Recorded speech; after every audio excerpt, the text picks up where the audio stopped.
satu-satu yang paling damai sih ya si pelaku tetap harus ditahan, kalaupun tidak di penjara, di sebuah shelter, di mana shelter tersebut mereka tetap akan mendapatkan terapi dari psikolog dan para ahli supaya tahu bahwa yang dilakukan salah dan mendapatkan efek jerak gitu. Yang penting pelaku itu harus ada efek jerak.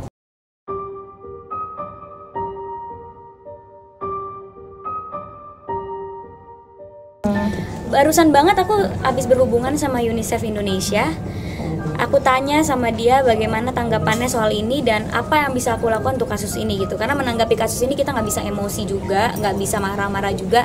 Kita harus lihat perspektif penegak hukum, kita harus lihat perspektif Komnas Anak, kita juga harus lihat undang-undang yang berlaku dalam sistem peradilan anak.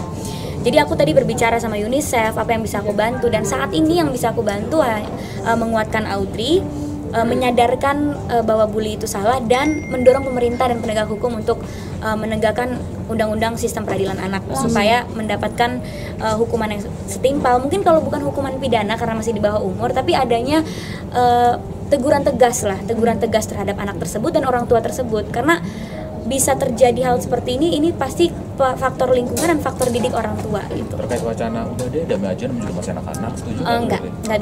Nggak bisa damai dan tidak bisa dilepas, karena kalau misalnya damai dan dilepas itu malah akan memancing bulliers di luar sana untuk kayak tuh kan gue ngebully orang, dilepas kan ujung-ujungnya karena gue belum punya KTP, karena gue masih kecil gitu kan. Itu nggak bisa sih. Damai dalam bentuk dilepas gitu aja, saya 100% tidak setuju dan saya akan memperjuangkan ini.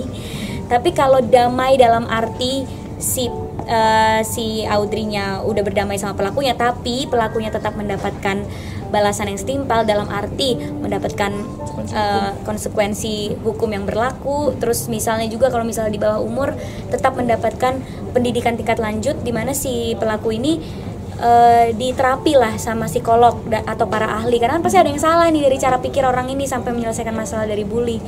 Dan satu-satu yang paling damai sih ya si pelaku tetap harus ditahan, kalaupun tidak di penjara, di sebuah shelter, di mana shelter tersebut mereka tetap akan mendapatkan terapi dari psikolog dan para ahli supaya tahu bahwa yang dilakukan salah dan mendapatkan efek jerak gitu. Yang penting pelaku itu harus ada efek jerak gimana pun caranya, karena kalau enggak dia akan tetap melakukan ini dan akan ada Audrey kedua, ketiga, keempat gitu.